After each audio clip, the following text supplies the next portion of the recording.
IAS തലപ്പത്തെ ചേരിപ്പോരിൽ അസാധാരണ നീക്കവുമായി N Prashant. അച്ചടക്ക ലംഘനത്തിന് നൽകിയ ചാർജ് മെമ്മോയിൽ ചീഫ് സെക്രട്ടറിയോട് തിരികെ വിശദീകരണം ചോദിച്ച് കത്തിന് മറുപടി തന്നാൽ ചാർജ് മെമ്മോയ്ക്ക് മറുപടി നൽകാമെന്നും പ്രശാന്തിന്റെ നിലപാട്.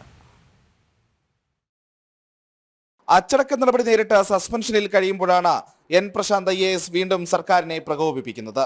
സസ്പെൻഷൻ നടപടിക്ക് പിന്നാലെ വന്ന ചാർജ് മെമ്മോയിൽ ചീഫ് സെക്രട്ടറി വിശദീകരണം നൽകണമെന്നാവശ്യപ്പെട്ടാണ് പ്രശാന്തിന്റെ കത്ത്.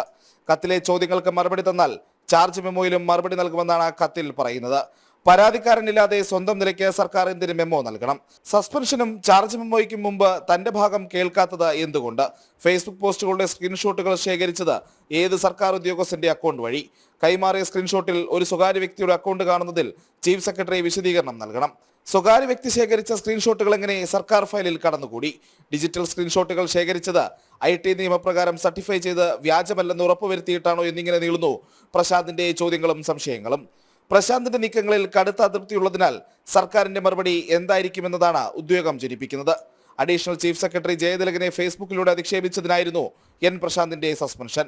വകുപ്പ് തല അന്വേഷണത്തിന്റെ ഭാഗമായിട്ടാണ് chief secretary Sharada Muraleedharan charge memo നൽകിയത്. പിന്നാലെ ഡിസംബർ 16-നാണ് എൻ പ്രശാന്ത് ചീഫ് സെക്രട്ടറിയോട് വിശദീകരണം തേടുന്നത്. ജനം, തിരുവനന്തപുരം.